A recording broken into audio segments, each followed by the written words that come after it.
What's up, everybody, and welcome to the Golf 360 podcast. I'm the host, Pete Popovich.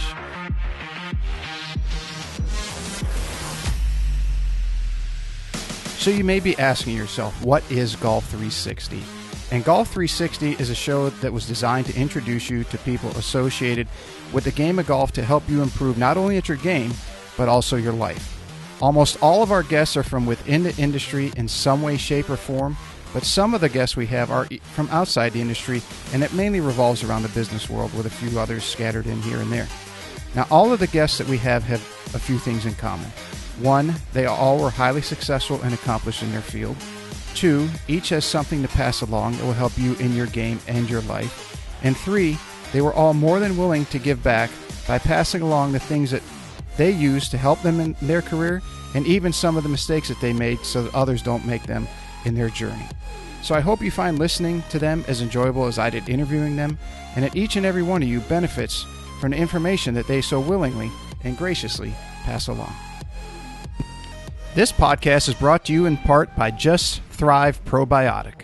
You may be surprised to learn that your digestive system is the key to creating and maintaining the quality of your physical, mental, and emotional health, and it's one of the body's most essential systems. That's why the majority of nutritionists today highly recommend probiotics as an indispensable nutritional supplement. As a discriminating consumer, you've probably been searching for a probiotic that is proven, potent, and effective, and you found it. Just Thrive is your best choice for maintaining a healthy lifestyle.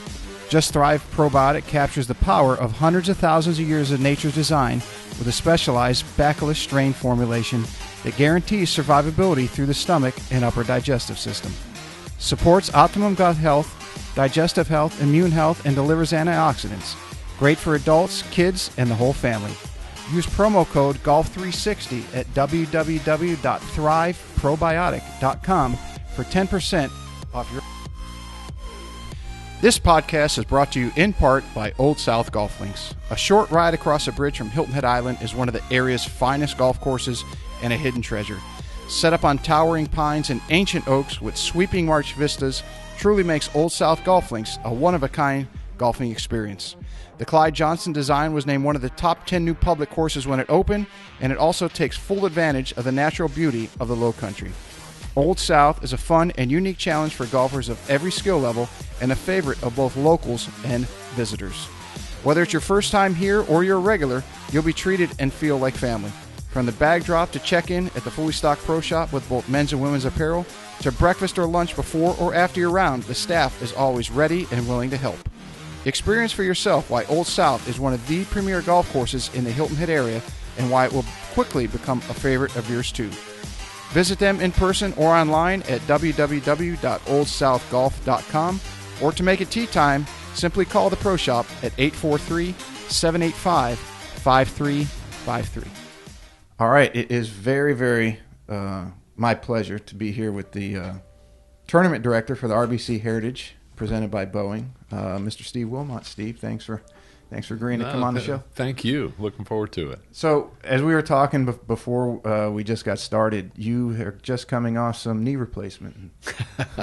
Oh, yeah. Old age has truly kicked in. Yes, I had a total knee replacement this summer, but it's actually in a funny way, it's helped me with my golf swing. So it's now I know how to swing through a little bit better and front loading, where I was always on the backside. But it's all good. It's all good. I'm not necessarily very smart, or don't listen very well, but I did in this case with the doctor, and it's paid off. Good to be back to an active lifestyle. Absolutely. It was really I did have a little. It wasn't necessarily an injury. It was wear and tear over the years, and I had some surgery back at the first of the year, and to fix it, and it was unrepairable. So I had to go through the spring, ironically, to go through the tournament. to get to the surgery over the summer, and I was miserable. But and which affected the quality of life of just from biking, exercising, walking, sleeping, and all those things. But I had it done, the end of July, and I got a clean bill of health recently, and my knee will tell me what I can and can't do, and I hope I never see the doctor again, and he hopes never to see me either in a loving, caring way. It's strange because we were mentioning Rick Berry before we came on, who's the director of instruction here at Sea Pines, and I remember when he had his hip surgery, and everybody I know who's had a replacement has said they wish they would have done it sooner. Was that similar to you, just for quality of life? Well, I'm not necessarily old, but I'm not necessarily young, and with knee replacements too, what I learned too is you find out that they normally last 20 to 25 years, and most people get it when they're 65, and so you're good till you're 80, 85. Well, I wasn't worried about 80, 85. I'm worried about today and now. So I almost wish I had done it actually in January when I went to repair it.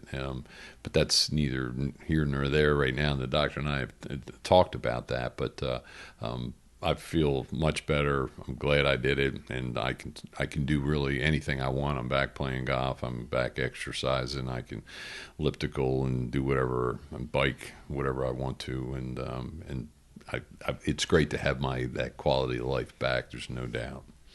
Now, let me go back to kind of how you got to Hilton Head, and I was doing my homework on you since we talked last and tried to set this up, but you've always been a Southerner, so to speak, haven't you?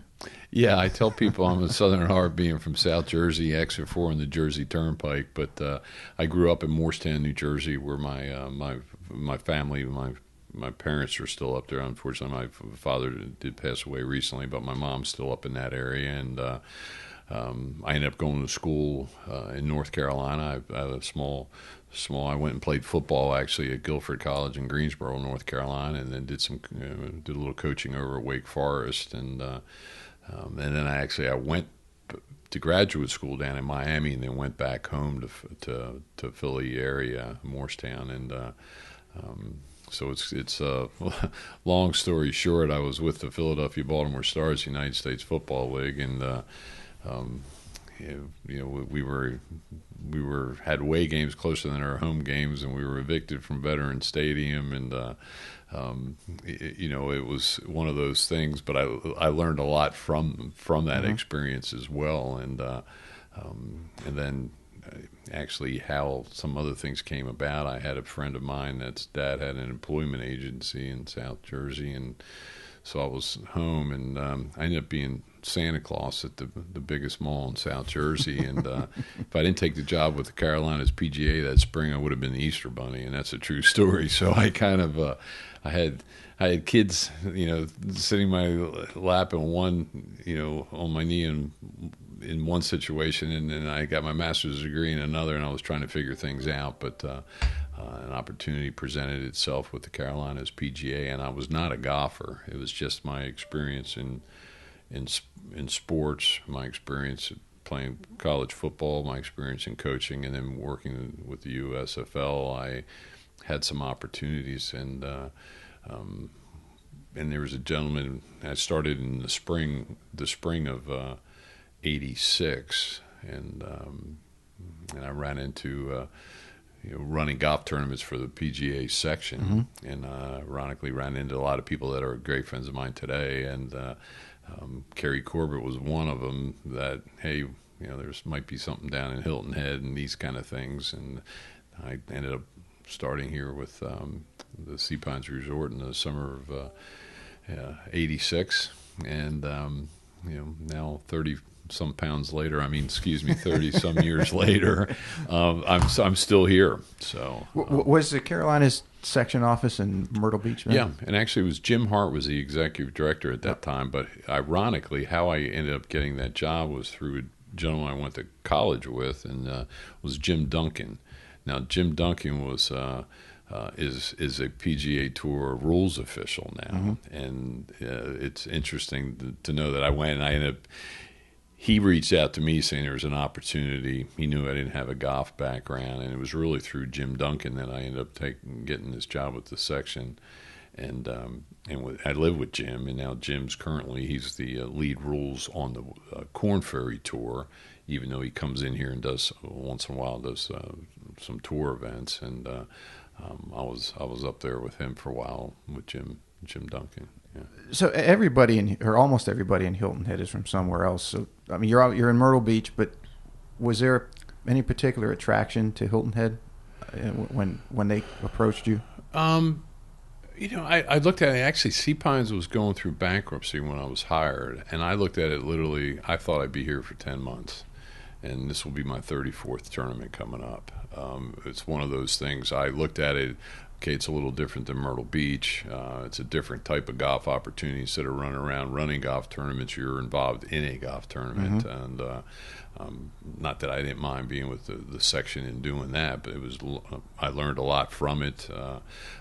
No doubt. I remember the Terry Florences and the Steve Bears and guys that I used to do an event at Wild Dunes or wherever. I mean, I learned from all these people, and ironically, I ran into a lot of the Hilton Head people too, and so it was certainly an attraction, and there was an attraction to the fact that it was a PGA Tour event, which again, I was not necessarily a golfer.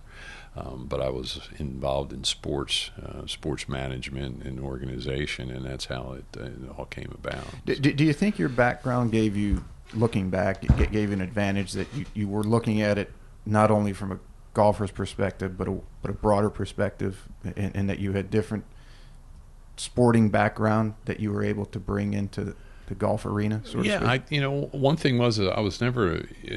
It's interesting because golf. You look at it is really almost like tennis in a way too. It's an individual sport. Yes, there is. You can play doubles, and yes, there's some team competitions in golf, and certainly from the, but I always played team sports. So my philosophy around here today is the kind of the no I in team concept. Right. Yes, you have to make decisions and do things, but let's figure it out together. It's just like a football team. And having played football in college, Morgan Hyde, our vice president of operations, I look at him as the defensive coordinator, and Derek Payton, who's our vice president of sales and marketing, I look at him as the offensive coordinator, and I look at Alexis Romero as our special teams coach, and because she works with our the foundation initiatives and all. So I think in a way I did bring a different perspective because I was not a golfer. And it's just like today. I mean, I get a lot of resumes and people in interest. I like golf. I play golf and I watch ESPN. Well, that really, what do you bring to the table? That's not necessarily what we're looking for. We're looking for, new thoughts, new ideas, and I'm actually, kind of talking all over the place here a little bit. But when I think of our staff here too, 6 of them were interns here at one time, and now they're full-time employees. And because they came in, they brought something and worked hard, and now they're full-time employees. Yeah, Sea Pines has always been good with that. That's how I got here. Through Ferris State University and the Internship Program, and I interned here. And you're in Hilton Head, right? I grew up in the Midwest my whole life, and then you come here, and you just, wow, this place is awesome. Yeah. Do I have to go back? Yeah, exactly. And we do every year. We bring in 6 to 7, if not 8 interns. We go through an interview process, but they come in the first of the year, and they'll work through the tournament. But by a month or so in, I don't look at them as interns because they truly become almost part-time employees because we do task them. They're not just here. There was a time in my 34 years that we had interns in here that we just wanted heavy lifting and some grunt work. Well, we need expertise too. So we bring in interns that are interested in ticket sales. We have interns that are interested in sales and marketing. We have interns that interview for operation positions. We have interns that interview for charity and giving back, and we have interns that interview for food and beverage positions because we are a one-stop shop. I mean, we have 11 full-time employees that handle everything from food and beverage, accommodations, sales, marketing, operations, volunteers, accounting. I mean, we have it, but again, it's you think of it a little bit, and I'll use my parents as an example. They used to always tell me, son, it's June. What are you going to do the next 6 months? And I'm kind of like, give me a little credit or give us some credit, but it's really it's 53 weeks out of the year. It's 13 months out of the year effort. And, you're sitting here in my office right now, and I'm working on things for not next year, but the future. It's not about today, and it's about tomorrow. And, just because you did something away 5 years ago, let alone last year, might have been right, but it doesn't mean it's right now. And, my staff knows, or our team knows that, I don't like hearing, when someone says, well, we did it that way last year. Well, did it work? Right. Could we do it differently? Is there a better way, or should we do it at all?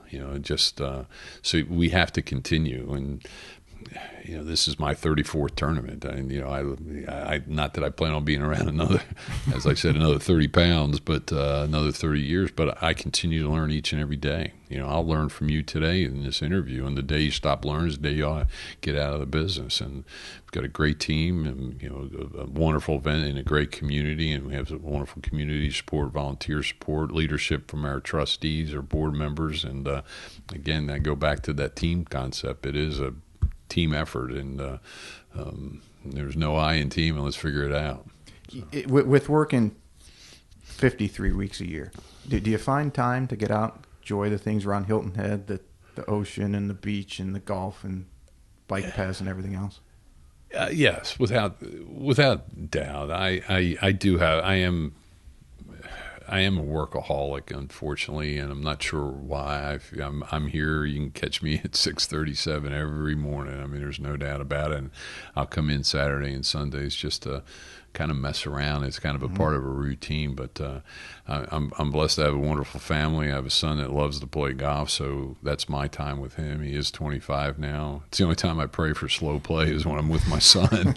So I have a daughter that's very active in sports and playing volleyball, and that's kind of my priorities right now. And especially with she's a sophomore, be gone in a couple of years, and I'm going to go to the travel volleyball games where, people ask me about playing golf and doing it. I'm like, well, I'll be just like this weekend. I'll be in Sumter for she made the North-South All-Star team. I'm going up there, and I was away last week in Myrtle Beach for the States. Guess what? I enjoyed every minute of it. So, but on the other side, I love it here. I'm blessed that I happen to live in Sea Pines. Mm-hmm. Our office is in Sea Pines. You can access Hilton Head Prep from Sea Pines. I play golf, tennis, go to the beach in Sea Pines. The bike paths work out in Sea Pines, and eat and drink in Sea Pines. So I am maybe a little not necessarily spoiled in that respect, but I feel blessed and count my blessings every day to be involved in something as passionate that I love to do, but also have enjoy this community as much as I do as well. Yeah, it's definitely a very, very special place. In the years that you've worked, and you started 34 years ago. Yeah, it was August 20th, 1986. Mentors, you must have had some mentors along the way. Who were they, and what did they teach you? Well, it's interesting, and people that can't see us right now, but looking over your shoulder, there's the three gentlemen that I work hard for every day, and the fourth is not in that picture, but that's Joe Frazier, Angus Cotton, Deke Deloach, and John Curry. They took a chance in me at a time when some people didn't, or didn't think I was capable of doing what I do, and I work hard each and every day for them. And all three of them I've learned from. And Joe Frazier of the Frazier family developed in Hilton Head, basically, in Sea Pines, and the Frazier family. He's a gentleman that I've learned so much from because he was one that listened. There's two sides of every story, and you need to listen to both sides. And wasn't a man of many words, but when he spoke, you learn from him. And he's a guy that I truly admire, and I work hard every day for him. There's no doubt. And unfortunately, all four of those gentlemen are deceased right now as well. But they've certainly made a big impression in my life. Did you utilize some of the management styles that you learned from them in your staff today? Oh, absolutely. And I just mentioned, Mr. John Curry and Angus were, Mr. Hospitalities. Deke was, he was former deputy commissioner of the FBI under Hoover, and so he had a very political, diplomatic way to handle things. Joe was a worker bee. He got things done. Whereas, and that's Papa Joe as Mr. Frazier, but. His brother was Charles, and Charles was more the visionary, but Joe made it happen, and I like making things happen, and I like the fact that yes is the answer. What's the question? Let's figure it out, and so there's no doubt in all of them. Angus Cotton, how he was Mr. Marriott, and he was in the hospitality business, and that's what Sea Pines and Hilton Head's about, and service, and selling the. Not selling the steak, but selling the sizzle with the steak, and trying to do that. So there's no doubt that I've learned from them. And, I never knew the past history or the background of the gentlemen who were behind the formation and getting everything going. Actually, those four were the ones that when in 1986, when Sea Pines was going through bankruptcy, they were the ones that formed the Heritage Classic Foundation to save the event, and they were the ones that got business leaders to at that time to put up $100,000 to be able to make a commitment to the tour to have the event in '87. So the first year of the Heritage Classic Foundation was 1987, which was my first tournament, and so and it was 34 years ago, and but it was those gentlemen. They were all Sea Pines people as well, so so they had a true passion or a commitment. They didn't want to see the tournament go away. They knew the importance, and I want to keep that going as well. And I have the pleasure of working with Joe Frazier's son Simon, who's our chairman, and we don't want to lose this on our watch. We had a little hiccup a few years ago, and it really came to the 12th hour before we got RBC and Boeing locked in. But Simon and I made a commitment. There's things we could have given up, and we could have quit, and I could have moved on and gone some other places, but I wanted to see it through. And I'm happy to say that we're here, but we need to continue to work hard to keep certainly our partners and the two biggest partners in RBC and Boeing happy so that we can certainly continue this tournament. Yeah, and you carry on the mantra or the culture that those gentlemen started from the beginning. And Simon Sinek, he talks about that a lot in his lectures and his books, that if an organization sticks to what it is and what it knows and how it started and carries that through, obviously you make improvements along the way to better the institution or whatever it is.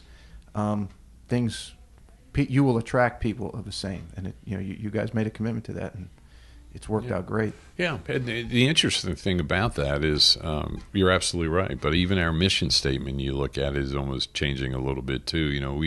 We do what we do for the sake of giving back, and that's the charity component. And that's what the tour is all about. But we've realized, and that is the mission of giving back. But on the other hand, we've realized that there's a $100 million plus economic impact to the community that benefits not just the week of the tournament, and that $100 million is just for the week of the tournament, but there's a year-round economic impact that happens outside of that number that benefits everybody in this community. So what we as a foundation are doing, it's almost because the community's changed a little bit too. And I talk about, unfortunately, the four gentlemen that they're deceased now too. But a lot of people don't know who Joe Frazier is, even though his name's here and there. And you got John Curry's name and here and there, and Deke DeLoach is at the Self Art Center, and Angus Cotton's at TCL. But in the community changing and growing too, the foundation, we need to do a better job of educating the community in the fact that we're not a for-profit event. We do give back. We do take the risk in giving back, but we are the driving force with the economic development or economic impact, but also the charity side too, and scholars and all. So there's still a lot of work ahead of us to educate the new people, and they just think some golf tournament happens and it's a benefit to who, and we're here, it happens, but we're trying to support so many different causes, from charity giving to scholarships, and again make the economic impact as well. So what was the best advice you ever received? Again, I look at, I think of Papa Joe. I can't, from the advice side, is just, listen. Don't jump the gun on things, and there's not that there's two sided. And you're going to lose some, and you're going to win some. But what's best for the tournament? What's best. I try to be as diplomatic and politically correct as I can be, but I'm not a politician. But without being a politician, I should say. But I want what's good for everybody. I don't. And this tournament benefits everybody, whether it's from if you're Republican or Democratic or African American or Caucasian, or it benefits everybody. So I'm about, let's all work together for the the common good of being able to have this great event in this great community, and the community is all engaged and everyone's benefiting of working together. So I don't look at it. It's about me, or it's about the foundation. It's about we and working together. So let's figure it out. So is it true that you are the longest standing tour director on the PGA Tour? It's funny. Yes, I think in a roundabout way. I just you're so modest. Some of these questions I had to frame it to get it out of you. Yeah, I've never, in a roundabout way. I've been considered. I got to be careful how I say elder statesman, because I don't know if I'm a statesman or not. But I used to remember talking about and these people in the golf world would know that Ted Mangolas and the Ted Mays and the Jim Bells, and these are gentlemen, and Janie Henderson and Byron Nelson. These are people that I looked up to and learned and admired, and and nothing against these, all four of them. Were great friends of mine, but I always looked at them as the old farts, and now I'm an old fart. So it's I look at without question, I look around at these tour meetings, and I've been networked, through, but there's been a change in the guard in Ponte Vedra, and I'm still around. So I don't know whether that's good or bad, but I continue to learn and continue from all these events and these people too. But I am I am the longest tenured guy out there. So pretty cool. Testament to your ability and your leadership. Well, and it's not about me. It's about we, and you surround yourself with good people. You listen, and we have great volunteers in this community of Hilton Head Island, and working with the town officials, and I've learned from all of them too the importance of this tournament to this community from them, because if I run into a problem and I need to talk to the sheriff or the head of Beaufort County Schools or our town manager or the mayor, it's always yes is the answer. What's the question? Mm-hmm. And it's okay. Something's going on. You need some help. What do you need? Just like this past year, we had that horrific, or the storm on that Friday that came through. Right. Well, shoot, within 10 minutes of that storm, the town manager Steve Riley had texted me going, "What do you need? What do you want? Mm-hmm. What do you need? Truck? You need equipment? You need chainsaws?" It was one of those things. Fortunately, it wasn't as bad as we certainly got back to play. Did we lose some tents and some trees and some things? Yes, but that's the mindset of this community about this event, and where I feel blessed again too. We're not competing this is not just the biggest event here in Beaufort or Hilton Head, Bluffton, Beaufort County. It's the biggest event in South Carolina, and right. where I look at it too is we're not competing with the NFL or Major League Baseball or the NBA or NHL. I mean, we don't have professional sports in South Carolina, so this is the biggest event. And yes, there's the Volvo Tennis, which is a wonderful event. The BMW Celebrity Pro-Am up in the Corn Ferry event up in Spartanburg, Greenville area is a wonderful event as well. And so it's I feel fortunate and blessed about it. And and certainly when I go to Columbia and up to Greenville and Spartanburg, people know about it, and that's good for all of us. What's the best part about your job? What do you like the best? People, relationships, but being honest and fulfilling what you do. I mean, it's one thing to sell the event, and we need to sell the event, but you have to service. We have great partners in the likes of the Coca-Colas and Hargraves and Palmetto Electric that have been with us for 50 plus years, but it's because of partnership. It's because they see the benefit, we see the partnership, and all as well. So it's I love it. I mean, I've always said, and I use this to my children at times, but certainly to the interns when I interview them before and after interviews or exit interviews, is I've always said I'd rather make a lot less money doing something I enjoy than make a lot of money doing something I don't. Right. And I feel blessed to be a part of something as special as a PGA Tour event, one of only 46 in the world. To be a part of something in this community with so many people knowing about it, rallying around it, and whether it's the hoteliers, the restaurateurs, the rental companies, the golf courses, they're all a part of the tournament, and catering companies, and I mean, they're all a part, and they all benefit. So it's great to have those partnerships and relationships. You had mentioned the Heritage is the biggest event in South Carolina, and it's very, I think it always has been, and it's sometimes very difficult to take something that's big and get it to grow.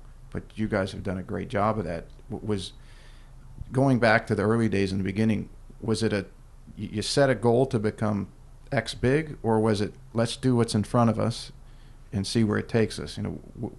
Which of those, or was it a combination? Yeah, or probably a combination. But you kind of, you look at what you have. I mean, we have some incredible limitations, unfortunately, too. But then I look at it as fortunate. We have an incredible venue. We don't. It's through a resort community.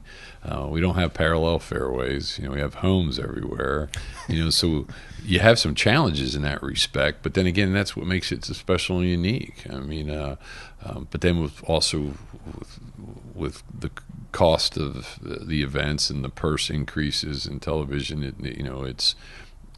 it's changed, but we're limited with what we can do, and I can't put out there another 40 Skyby. We don't have the space, so you have to figure out ways to be creative and added value to your spectators, spectators, customers, your clients, whomever, however you want to say, and with what you have. So whether it's food service or wine at 9 or the 19th hole or the Tito's Lounge, these are all things. The beer garden at 15. These are added values to the customer, because we're not going to sell.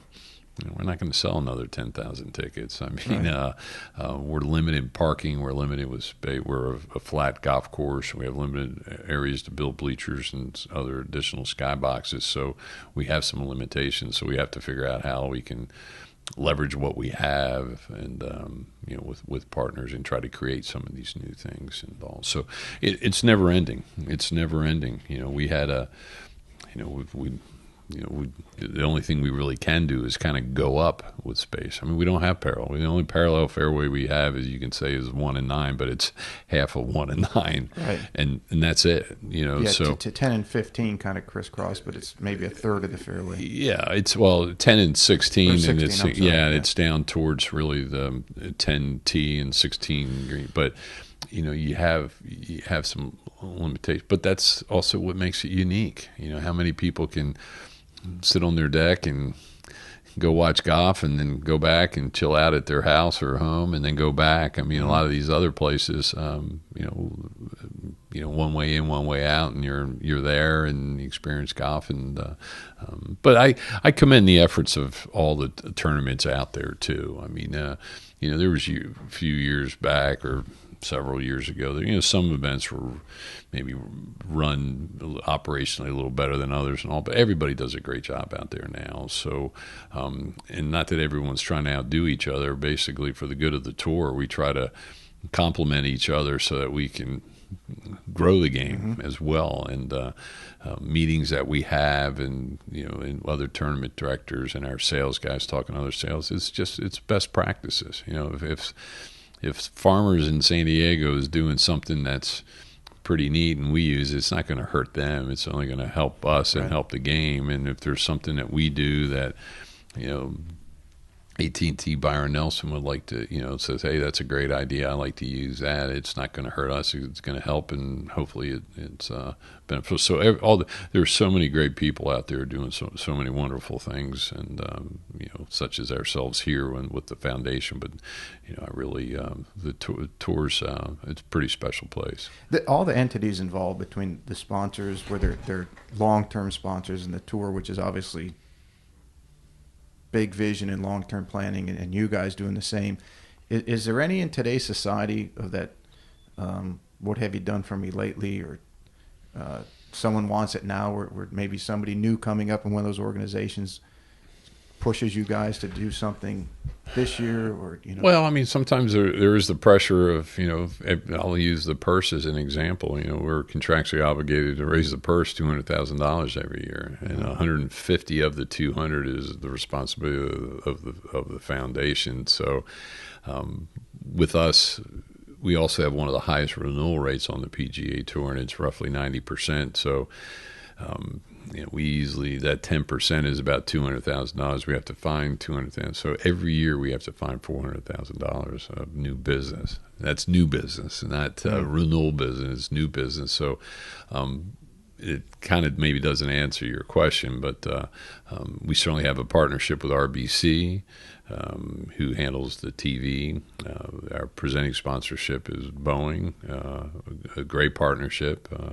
In going through the exercise we did a few years ago when we were trying to find a title sponsor, the tour continued to say, you want one sponsor, you want one sponsor, you want one sponsor. And my attitude is 2 sponsors better than no sponsors. So, but working with them as hard as we did, and we were able to pull this together. But then we have a facility use agreement with the resort.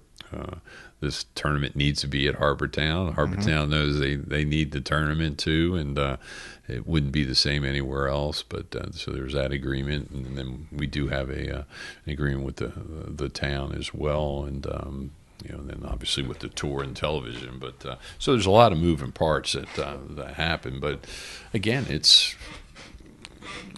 we want to keep things fresh. I mean, yesterday, I'm not sure when this is going on. Yeah, it'll go out all over. Yeah, but yesterday we had a conference call with RBC just to talk about things, and what we're trying to do for all our partners is keep things fresh, keep things new, keep things, we just don't want to do the same old. Right. And for the sake of RBC, I'll use them as an example here. I mean, we want them to continue for another 10 years, and that's what we're working on. We're working on an extension, and trying to figure some of those things out, because we want them around. We don't want any of our partners to go, been there, done that, time to maybe not do it or go somewhere else. And we want them here. We feel we have something very special and unique to offer, and we have some wonderful restaurants and golf courses and hotels and all too. So we're trying to keep things fresh. And as you can see, the commitment that Sea Pines has to this tournament too is tremendous. They really have made a huge investment in the resort on a year-round basis, but it has helped us from the locker room, clubhouse, and the other facilities as well. So, what's some of the biggest misunderstandings or misperceptions about the tournament? Well, I think one thing is a part of this education process of us too. I mean, people just take for granted the tournaments. is going to be just here. shows up every year. Just shows up happens. and it happens. And and people make money and all these kind of things. Well, the interesting thing is, it's true, and I talk about the $100 million impact, and this is a tough answer or so too. But everybody's making money, but the Heritage Classic Foundation, and that's how we're looking at our business a lot differently now. I mean, there is a huge benefit that this community is getting from everyone being here. It's a destination event, and that's why the economic impact is bigger than some tournaments, because there's a lot of tournaments people wake up in their bed and have breakfast at home, and they drive to the tournament and they hang out for 4 or 5 hours, and then they go home and they have dinner at home, and they're in there. Right. Here it's RBC's bringing in guests, and Boeing's bringing in guests, and Coca-Cola's bringing in guests, and it's a destination. So all those people coming in, they're flying in. They need rental cars. They need a place to stay, place to eat, a place to play golf, and all. So that's where it happened. But what we're trying to do is we're as the Heritage Classic Foundation, we are taking the risk of putting this event on to the fact of we're trying to educate the community more to realize that help us help you. I mean, it's all about everyone's making money and it's important, but does it need to be maybe as much help support our charities or help support our scholarship program or so help the foundation so that we can continue in 4, 5, 6, 8, 10 years? Because the benefits go outside of this area. They go statewide, don't they? Yeah, charitable pretty much donations and majority. Yes, absolutely. And but predominantly, certainly Beaufort County. But when you look at our scholars, our scholarship, they go all over the country. But we help, we support junior golf throughout the state.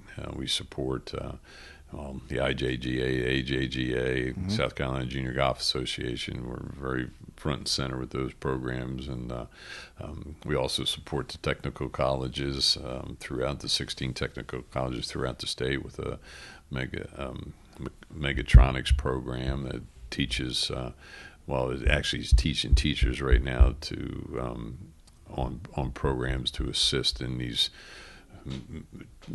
mechanical equipment in building, but Volvo uses and BMW uses and Boeing uses and things too. So we're supporting the South Carolina Technical College program as well. So we're trying to let the state know better too of what we do for the sake of the benefit of when CBS goes on air. There's a lot of people around the world looking at it and wanting to come to South Carolina. Yeah, I mean, there's something to be said for being humble in what you do and not broadcast. But at some point, you have to let people know that the benefits that you provide. I mean, you can't keep that quiet, or else people start to say, well, like you said, the tournament just happens, but it doesn't. It needs the support of everything.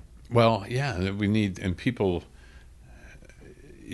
People times they tell us, well, so how much, how much am I getting paid and when am I getting paid? It's there's almost been an entitlement that some feel that they've been around and here, and we're just going to give you money to pick up, be a part of the ecology or be a concessionaire or however. We're giving you the opportunity to be a part of this, but you need to help us, spread the word and do things too. Right. And it's an education problem. We're going through that. We're looking at the way we do our food and beverage right now, how we do concessions. Concessions are very important. It's important to everybody for obvious reasons, but our concessions are unique on the PGA Tour in the fact that all our concessions are run by civic organizations, with 100% of the proceeds go back to them, where a majority of 99.9% of the other events are run by professional organizations or so and things too. And but we're not wanting to go to that side necessarily. We still want to have the charity part and but when you put pressure on a dad who's a painter and he's trying to figure out how many hot dog buns to order and right. and things, it's great to have that dad sitting there flipping dogs and doing things, but how can we be better, present better, have a better product safety, and still tie the organizations in, but maybe somehow work the back of the house as the back of these concessions differently to look at. So we're looking at that. We're looking at how we have almost 30 caterers on the property. Jeez. Yes. And so when you think of it that way too, you run into logistics. You got 30, you've got then times employees, times communication, plus vehicles. And so, we're looking at how that's done. And it's one of the things that, you sit here and you can kind of go, gee, Steve, what the heck have you been doing over the years? But, history's good, but history's bad in a way. And I'll use the example of all those years. You think about how we parked everybody in Sea Pines. Right. Everybody in Sea Pines. Everybody, we were having problems. Parking on the sides of the road. Roads, and it was a mess, and nothing was done. And we had that terrible storm, and we lost all our parking. We moved it out. Best thing that ever happened. We had something bad that we had a positive come from it in the fact that we lost it, but then now we park outside, and for those that have access, it's easier moving around from players and VIPs, and even the spectators are now parking in Mid-Island at Honeyhorn or down by Coligny. The time's less. They're not stuck in traffic and trying to get into the resort and trying to get into the parking lot, trying to get on a bus. And it's been a win-win-win, but it's one of those things that you look at things. How do you do it differently? And we were doing it away all those years, and that was an act of God that got us there. But now we need to look at how we do things elsewhere. With changes in the tour scheduling, and you guys always having the week after the Masters, and players modifying their schedules based off the changes that the tour's made, how do you continue to attract marquee names? Well, it's one of a couple things. It's not like you guys are the John Deere and can offer, hey, come here and you can jump on these tractors and play in the sandbox. Well, but it's also what the community has to offer. It's Hilton Head Island. It's a resort. We have found our niche, or we've accepted where we are. There's a lot of tournaments that have difficulty leading into a major or following a major. We happen to be following the premier event in all of golf. We look at it as a benefit. You have a lot. If you look at our international players, you want the best players in your field as possible. Right. But you have these players that are the pressure of a major, the pressure of playing the Masters, the pressure of Augusta. It's almost it's a vacation to these guys, and it's 3 hours away. If we were 8 hours away or in another state, it might be a different. It might be a whole different story, but coming from Augusta down to here, these guys rent oceanfront homes and villas, and we have a daycare program second to none, and they're out on boats, and they're playing golf, they're fishing. They have a lot of things. It's almost it's relaxing for the players, and guess what? They get to go to work and possibly win $1 million+ too. They get to decompress after the long week. But what's interesting is we normally, and actually our tour contract reads, due to scheduling and things that could happen and have happened, but that really we don't get our dates until normally the week of the current event, whatever year it is, or shortly thereafter, to tell you where your dates are for next year. But there's also in our agreement, it references that our date can move 3 weeks prior to the Masters, 3 weeks after, which is interesting. But it's kind of a wiggle room scenario just in case something happens. And if you remember, a couple of years ago, we ended up moving 2 weeks after the Masters, not the week after, because of just some scheduling, and it went from Augusta to New Orleans, and then, San Antonio, then to us. Right. And but what happened when all this talk with the schedule change for this year, when there was all this talk of the new schedule and all, back in December of 18. I asked the tour, because I was asked by actually Beaufort County Schools, because they schedule around the heritage and some things, and the schools all around here do, which is great. we were asked by them, do you know the dates for 2019? I'm like, well, I'll be honest with you, we don't. We usually don't get them till the tournament or thereafter, but there is all this talk of things. But I figured, and this was like January of 18, and so I went to the tour, and I said, by the way, we're being asked, do you happen to have our dates for 2019? Within 5 minutes, I get a response going, these are your dates and all. I'm like, that's kind of odd. And I'm like, because with everything going on and the change of the PGA and just the whole schedule and some of the thoughts in the FedEx Cup being condensed and the moving of some events, and I went back to the tour and said, hey, so am I okay to run with these dates for 2019? And and they said absolutely, but just don't tell the other 20 events that don't know their dates. So my point is with that long story, is the fact that we knew that's where we are. Mm-hmm. We knew that it wasn't a possibility where you need to be. We fit on the tour schedule the week after the Masters, and there's a connection. Fit. The tour has got to see it, and they have, and CBS, and there's a lot of things. Spring golf kicks off, really, Masters kind of sets the tone for that long run, and but that's really made me realize that okay, this is where we need to be. This is where we are now. Do we lose some players? Absolutely, but do we also gain a lot of the internet? When you had Justin Hardy and Tommy Fleetwood and Francisco Molinari and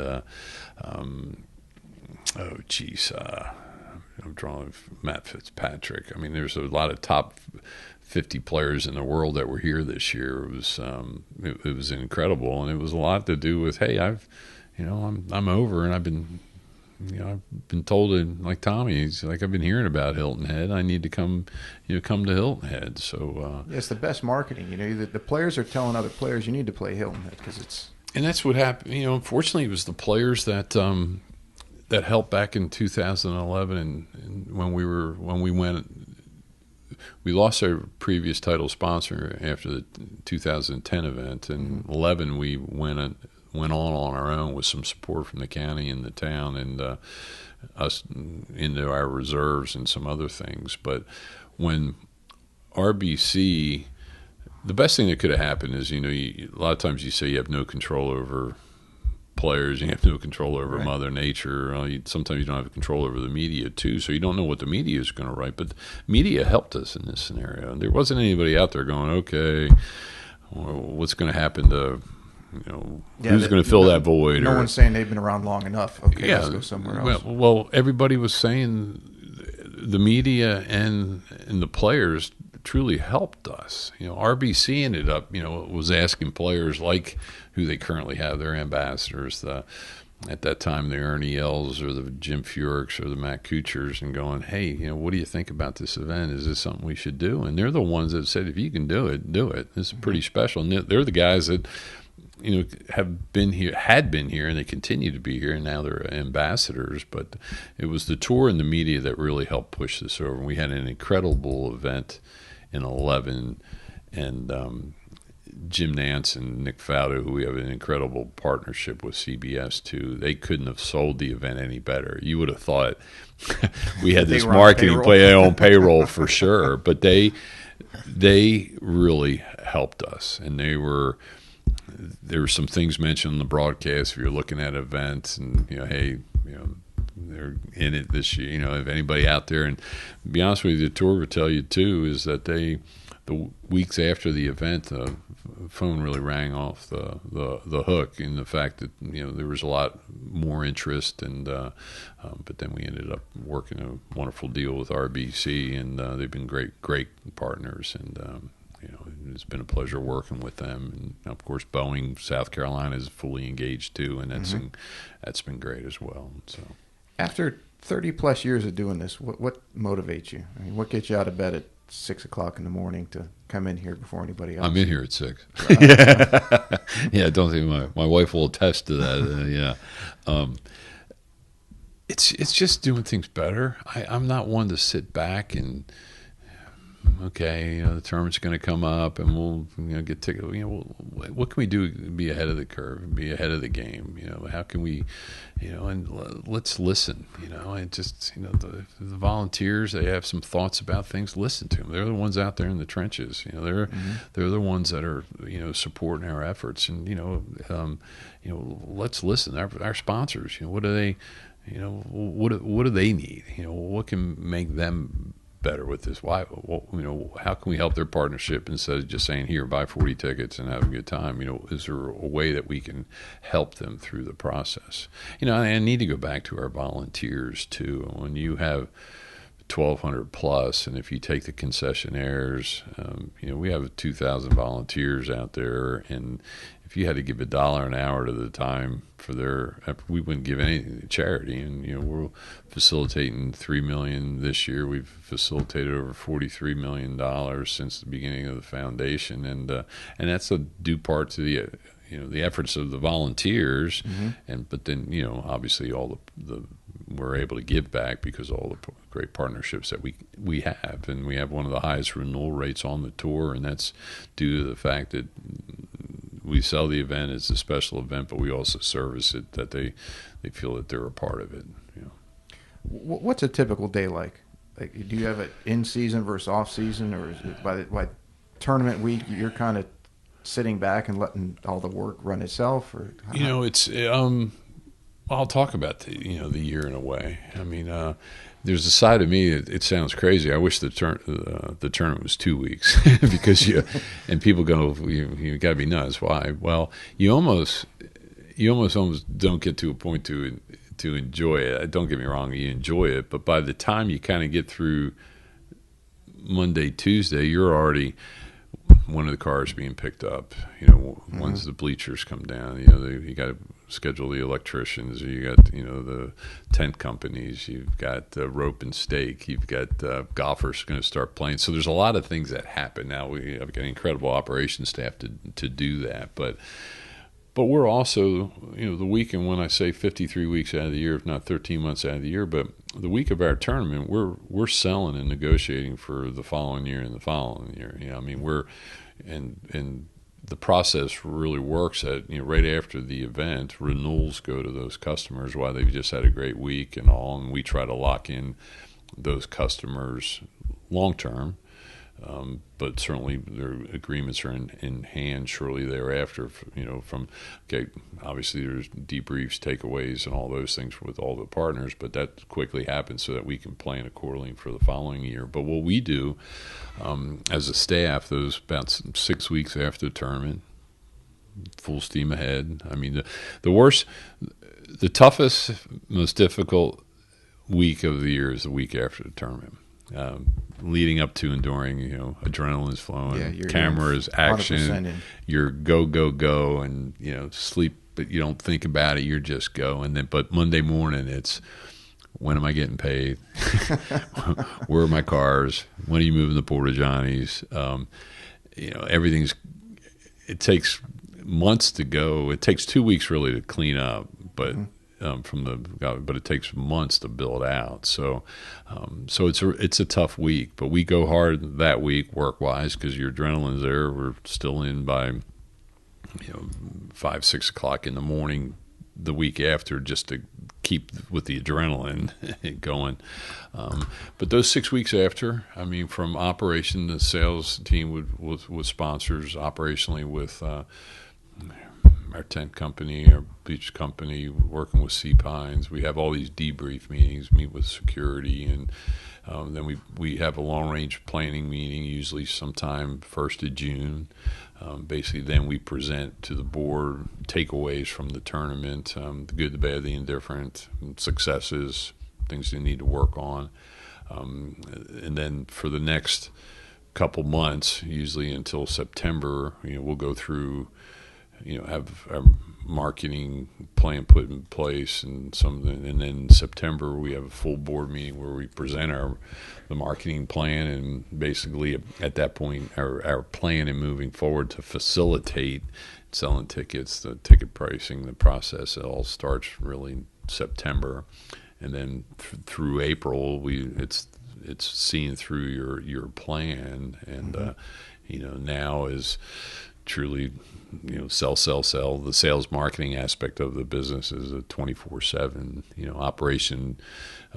Is without question year round too, but now we're locking in security companies, video board companies, electrician. Our tent bleacher company comes in there, actually Sports America from Columbus, Ohio, and they've been partners with us for all my 34 years they've been down here, but they come in a couple times a year and we look at new structures, new areas, what we can do differently, and so the plans is in place now, and now it's putting things together. But you look at my day, and I'm sitting here going, I'm looking at my desk here. This is a little messy right now, but this is here's a contract. This is a RFP, request for a proposal about food and beverage. I've got a Project Golf, a support effort up in Myrtle Beach that we're talking about.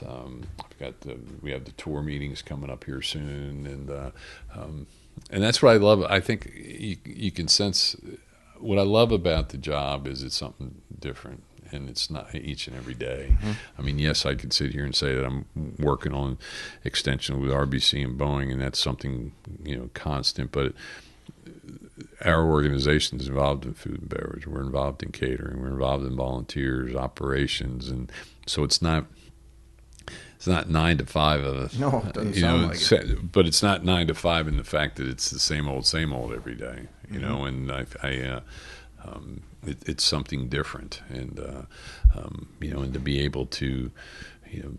And that's what I think energizes me too, knowing that I'm not just sitting here doing the same thing every day. It's something different. But at the end of the day too, is I realize how important this event is to this community, to the state, to the PGA Tour, to these golfers, to the world. So I feel blessed to be a part of that, and I don't want to take that for granted, and I don't want it to. Be past. The day you're content is the day you get past, and I want to continue to move onward. The reach that it has, I didn't realize it until, was it a couple years ago that there was I don't remember who it was, but it was a son or nephew of the Sultan or somebody came here because they had heard about it, and then they'd said that they wanted to rent out the entire Harbor Town Inn for the following year, and somebody had to tell him, no, we can't do that. That kind of speaks to the I don't know the specifics. I don't know if you had heard that or. Well, there's some. Well, it was a different time of year. They might have. It did happen, and he did rent the inn out. But that was kind of a seapine at another time of year. But we have. We're in the process of negotiating with an international company that actually travels around to events each year as their big. Customer event, mm-hmm. And pro-am spots and some other thing, and it's because they've seen it. They've been here. They've been to the Players, and they've been to Wells Fargo, and they've been to a couple different places, and they want to be here because they've seen it on TV. They want to be a part of it. So that, without question, helps us. And again, this community, it's not like, okay, here you have options, you can do other things. There's secondary golf, and there's some mm-hmm. incredible courses. RBC has customer outings at, between Berkeley and Colleton River, and they've been at Long Cove and Belfair, and Boeing out at Palmetto Bluff, and it's pretty special. But the interesting thing, it just made me think is Boeing's a perfect example of the first year we met after we did the deal with Boeing. We had a logistics operation meeting with them, and we were talking to them and got talking about the airport, and this was 6-7 years ago, and we got talking about the length of the runway, and they got mentioned something about trees, mm-hmm. and actually our previous sponsor couldn't land their corporate jets here. The corporate policy it needed to be like. Well, they looked at me and said, "Well, Steve, just want to let you know, our customers, our guests that are coming, their private planes are either 737s or 747s, and I go, they ain't landing here. So that's why it's interesting. Their customer base, these are people from all over the world, and truly, they're coming in here because of the event and their partnership, but they're also buying $220 million aircrafts, and so it's kind of in different aspects. But we have an incredible partnership with Hilton Head Savannah International Airport, or Savannah Hilton Head International Airport, and just because it's the week of the tournament, it's 24/7 taxi service, and here now with the expansion too. I mean, between the players and the corporate customers coming in, and it's just from the private, the signatures of private areas, but even the bigger aircraft. And but Savannah Hilton Head Airport's been an incredible partner with ours too, because they see the benefit and what happens through there as well. Now, someone in your position, and you've been here a long time, you must get asked by a lot of people for a lot of things throughout the year. How hard is it to say no? I'm getting a lot better, because it's interesting. It's it's obviously tickets and donations and tea times and all that, and we are a charity, and so we've gotten better, and it's one of those things. Help us help you. If you are a supporter, you're part of a registered charities, and there's things there's things that we could help you with. But somebody to ask for 2 clubhouse badges or do something that directly impacts us and all. Right. But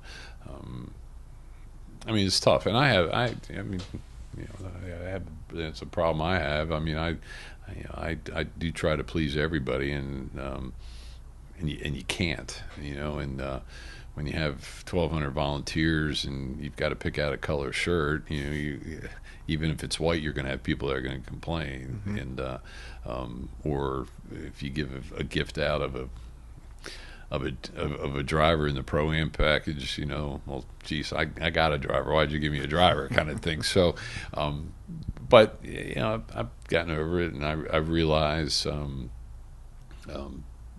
no's okay. But the no part of it too, sometimes in saying it, it's I've learned something, and it kind of goes back to exemptions more than anything, because I get tournament gets asked by about 100 people for exemptions for 8 spots each year, but people want to know. They all want to have yes. Well, I know, but I was one of them. But they want to hear no sooner than later too, and that goes to anything. If somebody asks for, hey, just sorry, can't do it, and instead of dragging it, just like a sponsor exemption, hey, I'll put you on a list and I'll get back to you. Well, you know what? If they're not gonna get it, go ahead and just tell them no. So right. I've learned in that respect. But, because they're trying to set their schedule. Yeah, right. Yeah, and other options. If they're sitting here, they want to play here, but they could be in the Corn Ferry, or maybe they play somewhere else. I mean, we're talking about the exemption side of it, but we are a limited field, 132 players, and we have 8 exemptions, 4 unrestricted. It can go to anybody. You have 2 that are restricted to members of the PGA Tour, and then you have 2 that come from which is now the Corn Ferry / Q school kind of scenario from right. there. So, but these guys are looking for playing opportunities, and so we continue to I mean, that's probably if you were going to ask what's the toughest part of the job, I mean, really exemptions are probably one of the toughest, because so many guys are worthy, and you realize that you're giving a guy an opportunity it's his livelihood, but you also, by giving him an exemption, or awarding him an exemption, as I refer to it at times, you're giving them an opportunity to make over $1 million. Right. So it's kind of if you're in, you're not in, and who's going to help you, who's not. I mean, it's a tough. There might be a great person from Southern California, but how's that going to help us here? But could it be somebody from South Carolina or Clemson, or somebody that you look at those things. Is there a little local flavor? Is there something to help us tickets or awareness or marketing and things too? So that's probably one of the toughest parts, if not the toughest I can part. attest to that. And I do not envy your position on that, because I remember how bad when I ran into you the year that I applied for one in the parking lot at Harbortown. And it looked like your dog had just gotten hit by a car when you told me I didn't get the exemption. You took that to heart, and see the anguish and so in your face was like. Well, and I realize, but I'm also I'm one not to. If somebody calls me, I'm going to call them back, and I've realized, and it's I don't table it or I don't call them back. I take it personal because you're telling somebody, and 99.9% of the guys, just like yourself, get it and understand. But there's always the other, like, wait a minute, what do you mean? I've played there before. Why are you giving it to somebody else or however? And but I do take it personally at times. But most of the guys understand, and the bottom line is play better. So I'm not saying necessarily yourself at that time, but it gets to that point going, hey, you've asked me for 4 years in a row, so what's that tell you? So. Right. But, what surprises you most about running a PGA Tour event?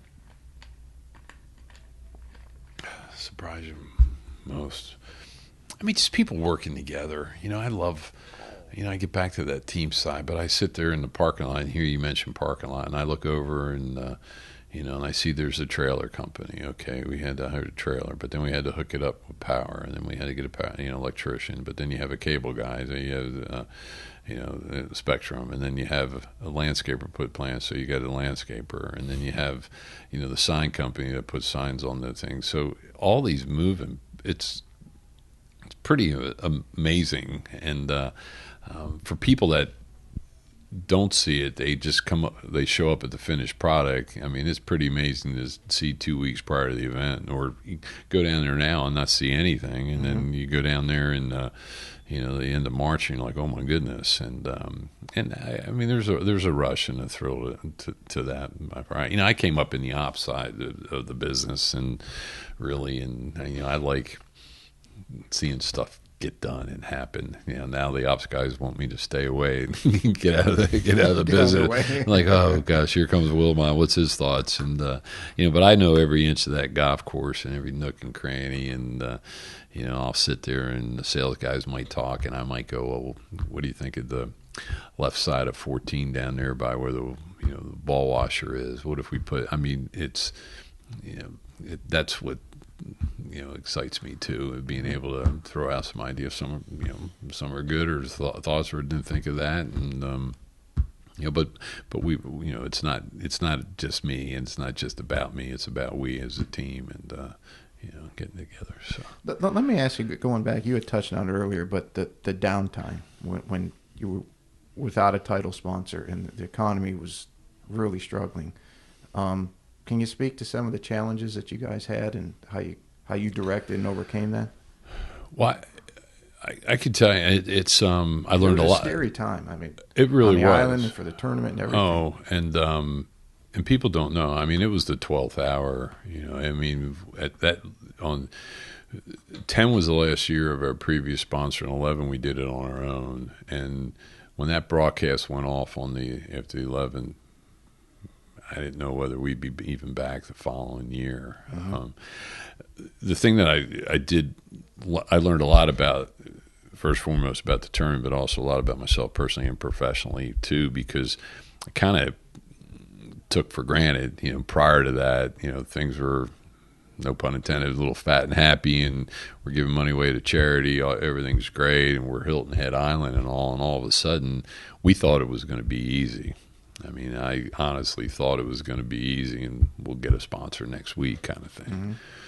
Well, I was about, it was almost 2 years from the time when our previous sponsor said they're not renewing to finding, and it was not easy. And worked extremely close with the tour, traveled, visited many different partners. Many came in here. And I'll never forget being up in...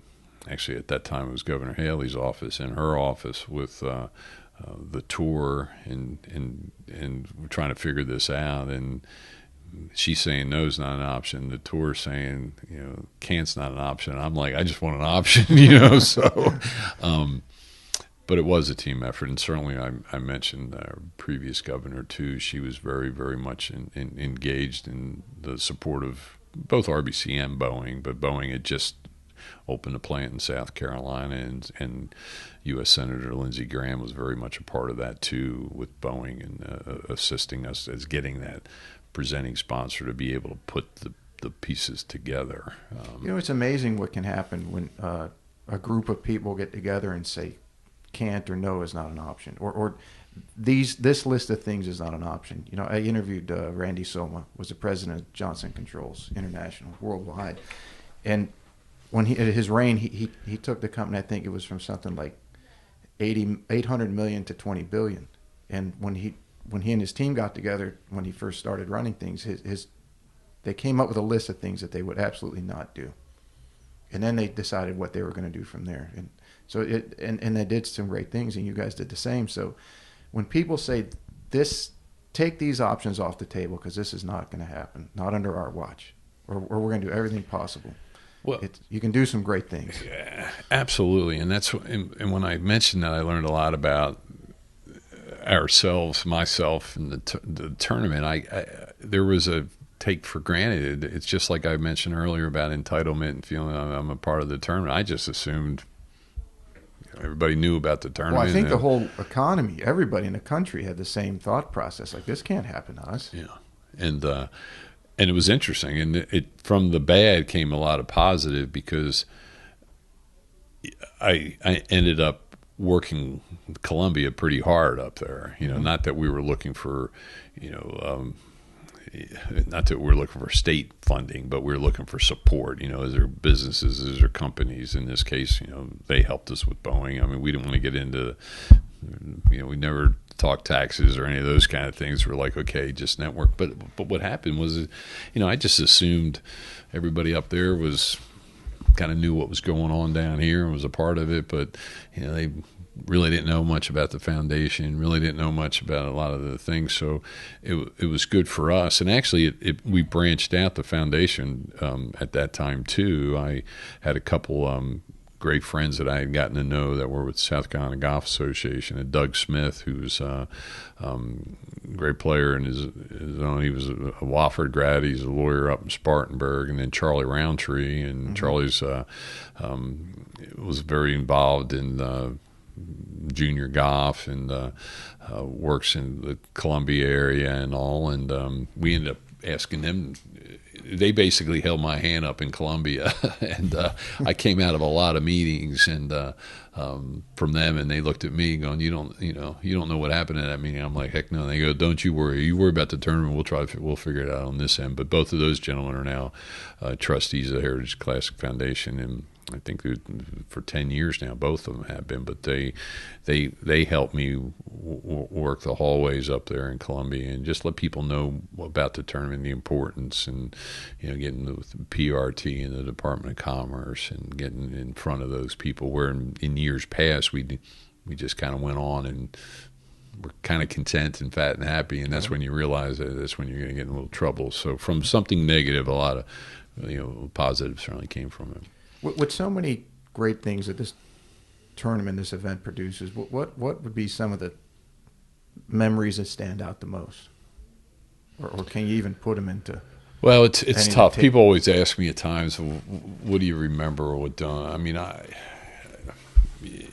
have, and I'm actually looking at a picture there too of a guy that was, I get chill bumps right now because it was just the anniversary of his death, but spending time with a guy with, Payne Stewart. And when I think of Harbor Town, I do think of Payne Stewart and him winning, but he was certainly a good friend. He used to come out and hide in the trailer, and then we'd go out at night or so. And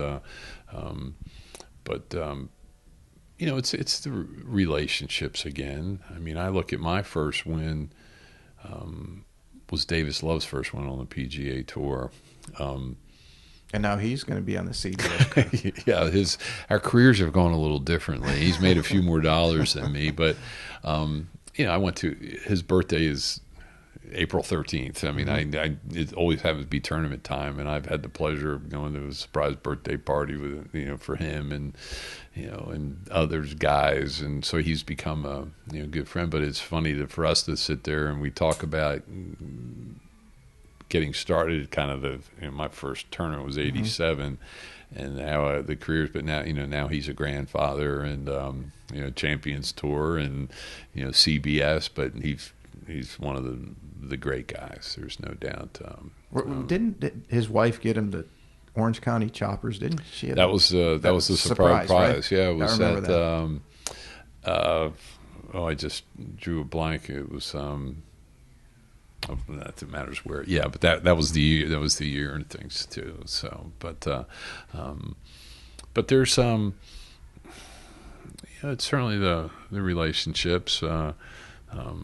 I'll never forget the year Tiger Woods was here, and Tiger, the tour wanted him to have a parking place as close to the clubhouse as could be for the sake of safety and security and things, and but they didn't want to put his name on the parking place. Right. So they decided to put reserve for Steve Wilmot on it, and I got more grief that year going, oh, yeah, okay, tournament director, you got to have the spot right next to the clubhouse. And I couldn't tell them it wasn't me, but I'm like, no, it wasn't me. But, yeah, I mean, there's funny things with, John Daly over the years, and, I mean, there's been some great memories, and there's too many, and but there's also been some great friends of mine through the likes of our sponsors and Coca-Cola and the Hargraves and the Palmetto. Like, there's just some good people that I've had the pleasure of meeting, and that's means more to me than anything. And so that's pretty cool, and plenty more, I'm sure, that in the years to come. Yeah, well, I hope so. I mean, I do have a sophomore in high school, so I know. But no, I love the work. I don't know what I do without it, to be honest with you. And and certainly those. Back in 10 and 11, my family did ask me, okay, what happens if the tournament does go away? And I had some opportunities to go, to leave, but I didn't want to lose. I didn't want to jump ship, and I didn't want to lose it on my watch. But I'm also want to continue to see it grow. Yeah, it seems like most of the institutions around nowadays have always had their tests. When interviewing Mike Harmon, he had talked about similar with Secession and how they closed the doors for, I think, 3 or 4 months. And he stayed on. He told his wife he believed in what the club stood for, and he wanted to be a part of that. You guys are the same, and that time you experienced the same. But we're all glad that you guys both stuck around. Well, I people don't realize, and that's why Simon Fraser should get a lot more credit than he does, because he's been around here and he's very passionate about it. But he and I had spent a lot of time together, and we both didn't want to lose it on our watch. But your point's well taken. What even Mike talked about. You learn from all experiences, but you learn more from difficult and tough ones. And it's made me a better person.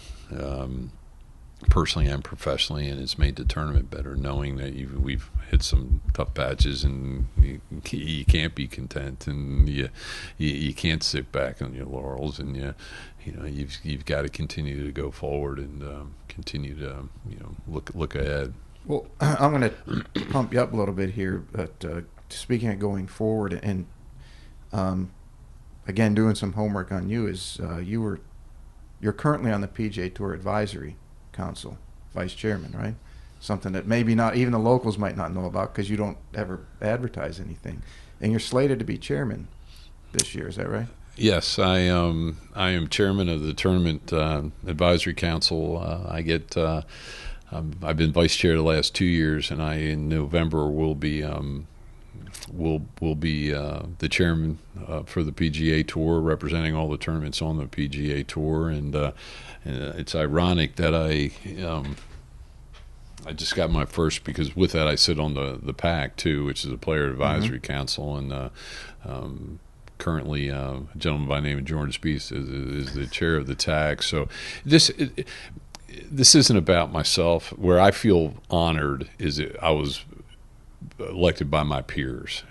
They voiced their opinion. They wanted me in there, and maybe with some experience and all. But it's great for the tournament. It's great for us because I will be traveling a lot the next few years. I'll be for 2 years as the chairman, but then also 2 years I'll be as past chairman. So the next 4 years I feel is very important for the tournament. But I'll be at these other events. I'll be seeing the players. I'll be sitting with the players and the tour officials in these PAC meetings and in the TAC meetings, and it's a win-win-win for the community. It's a win-win for the tournament, and yes, you can say it's a. I'm excited personally and feel honored and privileged, but it's going to be good for us, and happens in November in Ponte Vedra. I had to put that in there because I hadn't not seen it locally anywhere, and I knew you weren't going to advertise it, so I had to at least say, hey guys, anyone, locals listening, or everybody else, hey, look at what Steve's doing, and you didn't know about. Yeah, but that's going to help. Thank you. All of us. Help all of us, and it will. I'll be sitting there with Justin Thomas in meetings and others too, and it's not going to mean they're going to come, but at least there's a dialogue that's going to happen. And I know these, but when I'm at more of these events, there's more of a relationship built, and it's good for all of us. So. One thing I want to ask you about because I'm sure I've lived here over a quarter century, and I understand it somewhat, but people who are listening, whether they're across the country or upstate or wherever, the difference between the Heritage Golf Tournament and the Heritage Classic Foundation. We've talked about it a little bit, but can you distinguish between the two to kind of clarify? Yeah, absolutely. I mean, because I think it's such an important part. Very much so. The Heritage Classic Foundation is the general sponsor of the event, but we're a 501c3 event that has those contracts that I mentioned to you earlier. But we are a giving back organization that has scholarships, the charity side, but it's the Heritage Classic Foundation that has the agreements with the tour to host the RBC Heritage. So, but we have 11 full-time employees that work for the Heritage Classic Foundation, and we're the ones we work that event. There's some other things that we currently do too. We support junior golf. The Players Amateur has been an event. We have a Congressional Cup event coming up in December, and that's the congressional delegation of South Carolina and elsewhere, but also some of the legislators, and they hear and they mingle with themselves. It gives us an opportunity to talk about the tournament and what it means to the state and things too. And that's a pretty big deal, a very big deal for us. And it happens in December, a little 2-day event in Harbortown and some other things. But the foundation is chaired by Simon Fraser. We have actually Terry Finger here locally is our vice chairman. Our treasurer is Terry's a good guy. Wonderful, and all the trustees. I mean, they're really passionate about the good of the foundation and the tournament and giving back, and as I mentioned too, the economic impact. But Rick Reichel is our treasurer, and Bill Miles, chairman's or CEO and president of the Hilton Head Bluffton Chamber of Commerce, is our secretary. But then we also have others on the board as well, and a great group of people give us the resources to be able to do. They're there as sounding boards, but also they give us the opportunity to do what we can do to make try to present the best tournament, one of the best premier events on the PGA Tour. So, what is it about highly successful organizations or people that always seem to want to give back? Mike Harmon has his mentoring program, and Randy Sommer, who I mentioned, he does a scholarship for Robert Morris, and you guys donate so much to charity. Is it something that's just built in from the beginning, do you think, or just a need to give back to others? Well, I think this community, I mean, you could almost say it is somewhat of melting pot because so many people from, but people here, they volunteer their time, they give. Yesterday we had a photo shoot because of some donations that we've had with, when I say photo shoot, Second Helpings brought their brand new truck that they just bought due to the donations from us, and we had pictures taken with the Second Helpings truck. Cool. But then you realize what they do. You realize what Memory Matters does. You realize what Pockets Full of Sunshine does, and there's so many organizations. I mean, I sit here, and what's difficult is it's great and it sounds great. We facilitate and we'll give by the end of the year in excess of $3 million to charity. Wow. Mm-hmm. Selfishly and personally and professionally, I wish it was $6 million. You wish it was $10 million. Right. So our work isn't done because we want to still be able to do things. We have over 50 scholars a year that we support as well. When you have, because our scholarships are 4-year scholars, so when you have each, if you count the 4 years, but we have 50 that we support, and these people are, it's amazing who some of these individuals are that that are successful business people now, but we were able to help them get to their dream and all, and it's a tough.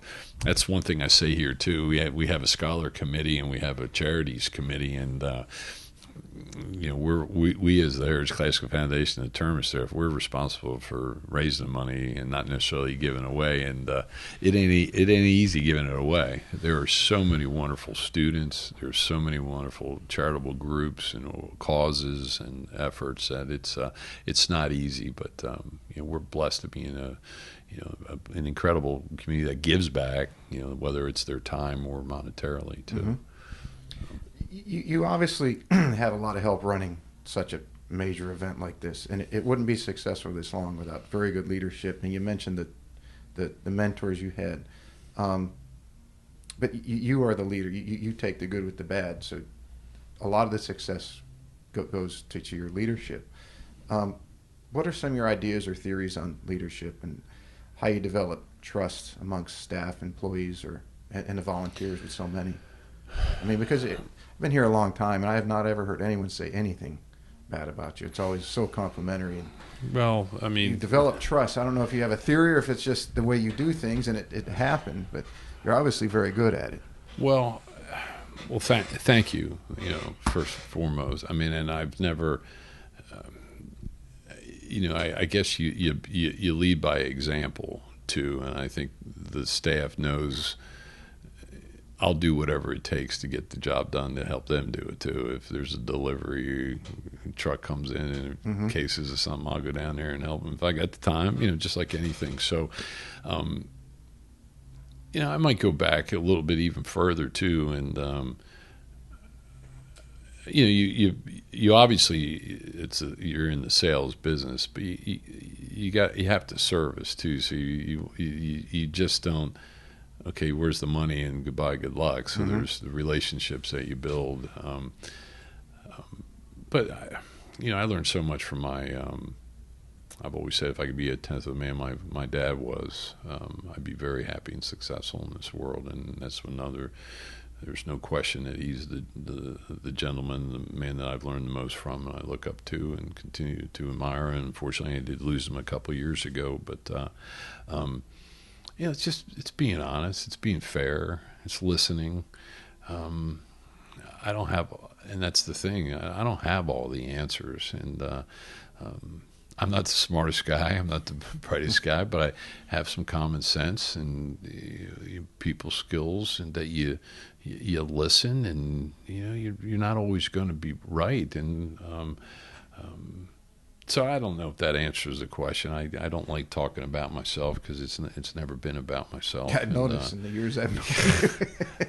I just because it is. I mean, I'm able to sit here and talk to you now as the staff's doing their job, and that's mm-hmm. if they do their job, they know I'm okay. I mean, I'm flexible around here. I mean, in the fact that. I don't have them necessarily checking the clock 9 to 5. Yes, we have office hours, but I know the importance of health.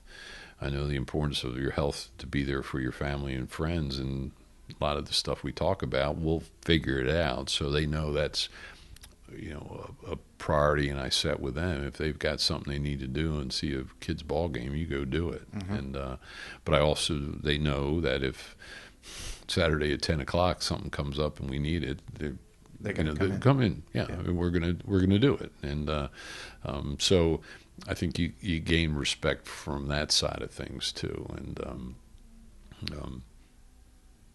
I mean, it's being fair. And again, it goes back to maybe it is my sports background and relying on the, if you miss a tackle, you got 10 other guys that are hopefully going to make a tackle. So you got your teammates to count on and things. And that's, kind of going with that leadership philosophy.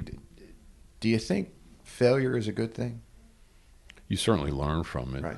Or a necessary thing, I think, would be a better way to phrase that. I mean, like you said, with the title sponsor, that was not easy, and that was I felt a little bit of failure, not necessarily failure. I know why our previous sponsor decided to move on, but I'm like, oh my goodness, I learned an awful lot about through that period. I learned a lot.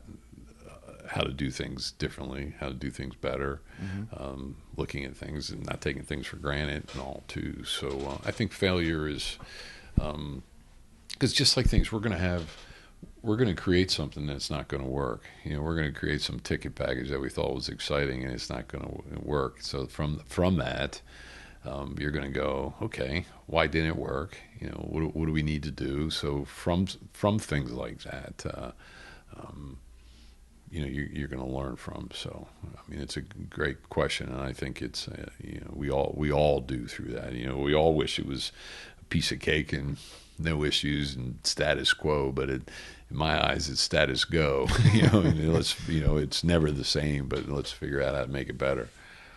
If you could go back 30 plus years ago to when you started, what would you tell Steve Wilmot, the newly formed tournament director?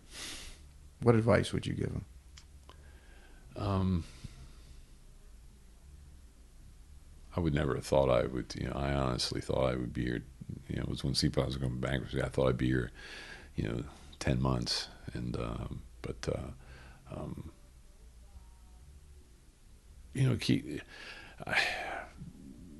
keeping certainly. And I look at myself, keeping yourself. That's the reason. I'm here. I continue to learn each and every day. And recently, I've recently thought about it, but there is going to be an end to this sometime, and unfortunately, too, I've learned too from business decisions, but also personnel and things too. Change is tough, change is difficult, but change is inevitable too. So. You will be talking to someone in my new person, my seat someday, so it's gonna happen, That'd be a very strange day for hopefully a lot not of soon. Well, and it makes me realize that I've been so passionate and committed to this. This event is my life. This community is my life. This is home. Yes, I was born in South Jersey, but that's where I was born, and this is home to me. So. I really don't foresee, unless the foundation makes a decision. I don't foresee for a long time me not going anywhere. Might drag you out here. Yeah, I might have to. Yeah, exactly. Just give me a parking pass, would you? Yeah, So, but no. I continued to learn, but I've learned from some great people around this community and to sit here sometimes with a volunteer, and you've got a volunteer that's is asking me for advice, and but he was a former CEO with General Motors, and I'm going, I need advice from you, help me. So, but it's I don't know. There's things. There's good things that I want for this tournament, and that's why I am not about.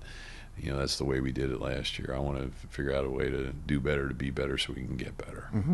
So, if there was a kid listening, wherever they are, Houston, Texas, Des Moines, Iowa, and they wanted to be, their dream was to be a tournament director. They wanted to be the next Steve Wilmot. What advice would you give to them?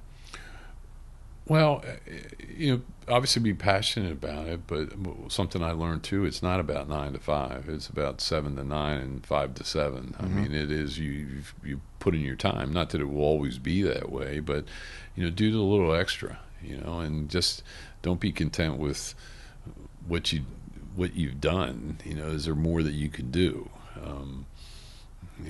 Can you help out? I mean, if you're an ops guy and and you see that the sales team needs a little help them out. Offer it's only going to help you learn, but you also benefit from it as well, in the fact that you'll be able to experience all sides of it, but also be fair, be honest. I mean, I can go to sleep every night knowing that I put in a hard day's work, and unfortunately I don't go to sleep because I think about the next day's work, but and my family will attest to that, but it's again, I love coming here.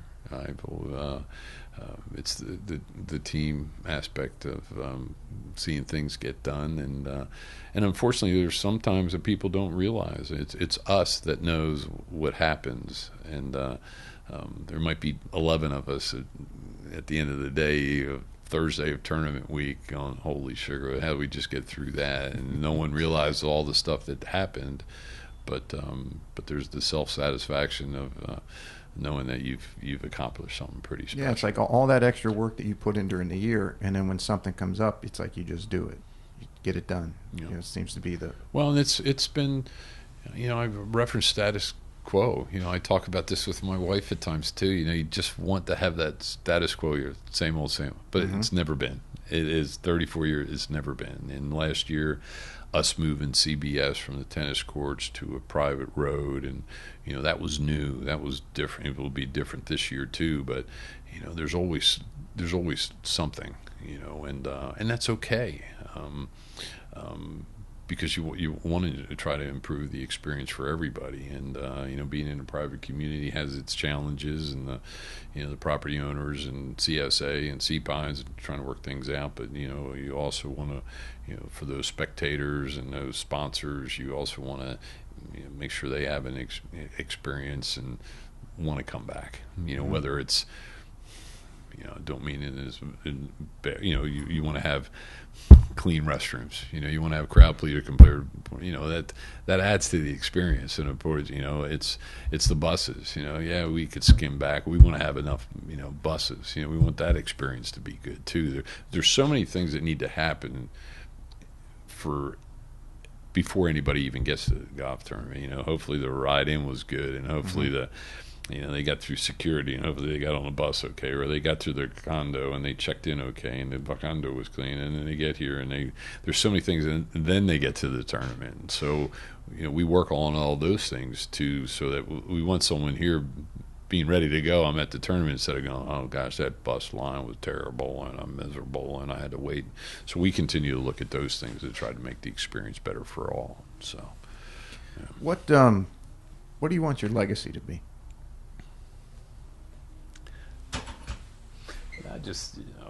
I was a fair guy, good guy. I mean, I'm not. I think you checked those already. Well, again, it's difficult for me with these things and to think. I mean, I guess it is pretty amazing. I mean, hearing Tiger talk this week about 82 wins, he realizes too that's a lot. And then you sit here going 34 years of tournament, and that doesn't happen often. A lot of people don't stay in a career that long or the same career. No, I've been blessed and fortunate. So I don't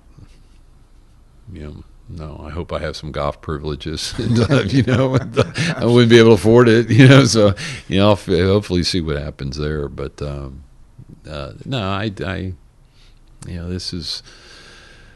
This event means so much to so many people, and if I've been able to provide a wonderful experience for whether it is for the spectator, but also for the students, the scholars, and all the charities that have benefited too, then I want it to be a win-win-win for everybody. So. I think you've done a pretty good job. Well, thank you. What's next for the Heritage? I mean, can you divulge any plans, or are they top secret classified right now? No, I mean, the thing we're truly working on is, obviously renewal. We're at a point we've got, two great partners. We want to continue to, see where we can go with them. The tour's currently working on the TV contract, which, social media and how things have changed in the TV contract. That's going to be interesting to see where that plays out here, and it should be done. But what networks involved, and how's it going to be broadcast, and some other things too. We continue to we're looking at our food and beverage operations offerings. We want people to be able to, not just a hot dog. Maybe it is shrimp and grits, and maybe it is crab. Something that speaks to Low Country and a little Southern flavor. We continue to look at parking and the limitations that we have in Harbor Town, and with development and what changes might happen, but. But certainly with Sea Pines' commitment to the event, and the facilities are incredible. That we want to figure out what's next step with them, with some of their development plans too. That we'll certainly be a part of as well. So, all right, you ready to wrap up a little bit? Do a few rapid fire, and then I can let you get back to your yes, absolutely doing great things. If you could have anybody's swing, anybody's golf swing, who would it be? Oh, geez. Adam Scott. I think that'll probably fall into most people's list. I'm not built like Adam, but yeah, I'm more like Daly's swing. But I'd say Adam's a really good one. Yeah. Any bucket list courses? There's a lot. The interesting thing is, I said, I grew up. I was a football, basketball, baseball player, so I wasn't even a golfer. And I grew up 20 minutes from Pine Valley, and I've never seen the property. It's just I wasn't into golf. My dad wasn't a golfer, so without question. But I can tell you, I love the game so much. I love being outside. I love, normally, majority of the time you're playing with people you want to play with, good people. And one of my favorite times is playing with my son. I mean, that is my favorite time. I don't care where it is, to be honest with you. Yeah, absolutely. But I like to go to Bandon Dunes and and other places. But if I'm able to play somewhere and with my son, and anywhere is fine with me. But there's definitely a ton of places I wouldn't mind giving it a shot. So let's see, caddy or cart? Caddy if I can. I would love to. I couldn't there for a while. Now with a new knee, I'm back. I needed it's a great experience. I love just walking by myself at 9 holes by myself on a Saturday afternoon after watching a ball game or so, and the sun's going down, just to go out there and the exercise obviously, but kind of take it all in. So. Most influential person in your life? It's certainly my dad. There's no doubt about it, and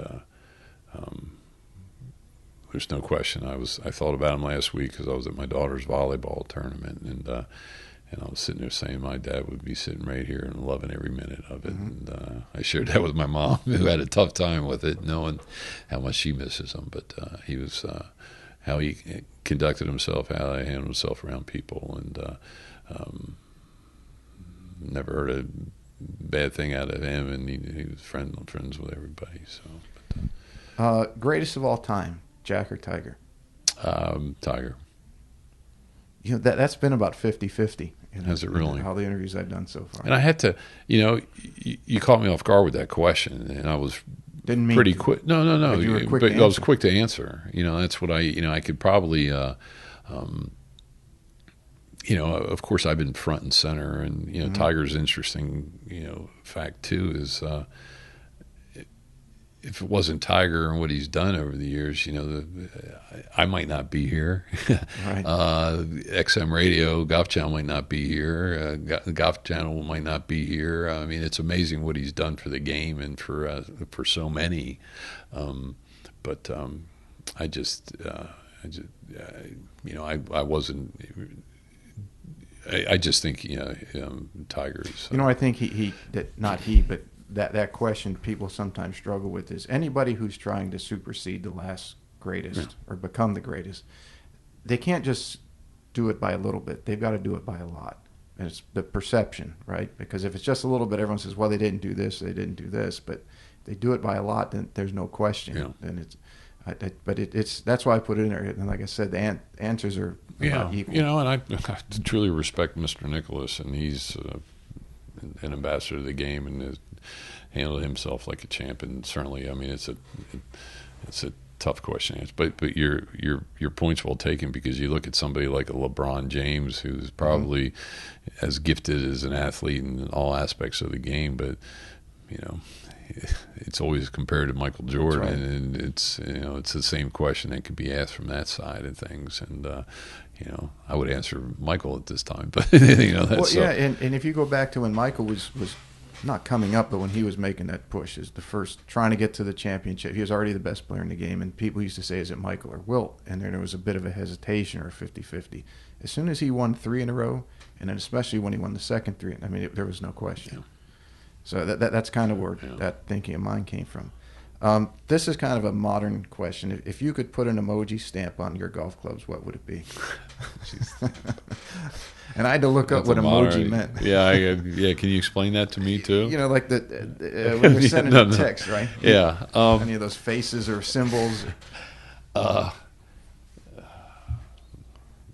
Thumbs up. I mean, it's funny because if you sit here, and we joked earlier about me or as an elder statesman or however too, but social media has really changed, and I'm an old school guy, and it is amazing to see what is happening in that aspect of, from the Twitter to the Facebook, everything, even what the tour's doing. But I catch sometimes the staff too, even they're going back and forth on email trails, why'd you do that, or why didn't you talk to me? I might get your up and go talk about it. So, but it's amazing how has changed, and I've learned a lot, and I'm smart enough or dumb enough to be at least understand that what do we need to be doing to be relevant to what's happening out there. Do you use social media to get some of the pulse, so to speak, of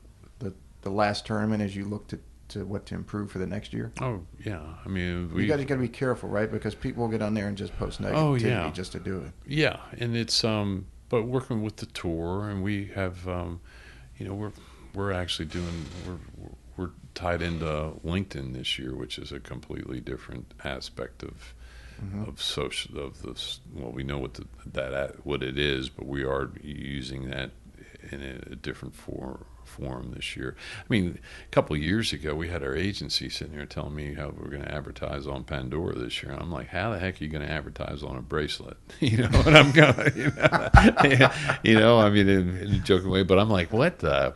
But it has really, as you know, being in the media business too, how whether it is radio or certainly print, how it's getting out there now is completely different. Oh, so. This is IE blast this out and it goes over social media, and that's how it's grown to what it has. Yeah, this time last year they actually had which I went down with Angela McSwain, who's our marketing director, and they had a media, they had a media summit. The PGA Tour did, and it was incredible.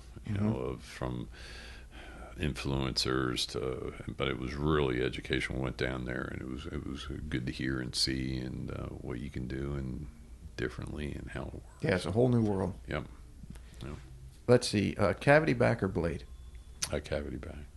That seems to be the majority now, it? especially nobody wants to blade. Yeah. Mike Harmon said blade. Oh, did he? Yeah, no surprise there. Right? We love Mike. Last one. If you hadn't become the tour's best tournament director, you would have been a what? I always wanted to be in the front office football. I mean, whether player personnel or GM or something, I always had a passion for that. So I think you would have done just as well in that. Oh, well, thank you. It's interesting. What's funny is I've met a lot of people, having played and coached, but I knew a lot of and with USFL too. And if the USFL, ironically, was Jim Moore was the head coach, and Dom Capers, and you had Vic Fangio was on that coaching staff. He's with the Broncos now. So I got to know a lot of these guys. And whenever I see them, they're always like, I'm like, oh, I wish I was in football, and they look at me going, man, I wish I was in golf. So it's like rock stars always want to be sports people. Sports people want to be rock stars. So, but I mentioned those guys because it's funny that I've gotten to know some from that football side. But that's where I thought I was was going, and I just had that interest and passion for football, and here I am. Who would ever thought? And so. Hey, this has been awesome. I hope that people who don't know as much about you after today get to know a little bit more about you and the tournament and the Heritage Classic Foundation. And you've always been so grateful with me and others with your time, and can't thank you enough for taking the time today. Well, thank you, and thank you for your support over the years too, and friendship. I mean, people don't, we met a long time ago, and and we're obviously friends now too today, and I appreciate it, and I appreciate what you're doing here too, and Golf 360. There's something to be said about it. So yeah, for sure. Cool. Thank you very much, Steve. No, thank you. All right, everybody. Thank you so much for listening to today's show. If you enjoyed it, you can find more information on today's episode and other topics at golf360.blog. There you'll find the show notes and links related to this episode, as well as any other episode that we've done so far to date. If you're interested in improving your game and would like to learn more from yours truly by taking a private lesson, a half-day or multi-day school, club or putter fitting, you can reach me through the blog site or by email, pete@golf360.blog. So some of you may be asking, what is the golf paradigm? All you have to do is click on the homepage while on my blog site to discover how you can start playing better than you ever thought possible. Or you can simply sign up, again, on the blog page for my instructional videos where I give regular tips on all areas of the game to include the swing, club design and fitting, health, fitness and nutrition, the mental aspects, and equally as important, the integration of all those things together. I'm also on social media, and you can find me at The Golf Paradigm. That's PARADIGM. And I'm on Facebook, Instagram, and Twitter. And don't forget to subscribe to my YouTube channel, also under the same name, The Golf Paradigm. Facebook is usually the best way to reach me for questions and or comments, and I look forward to hearing what all of you have to say.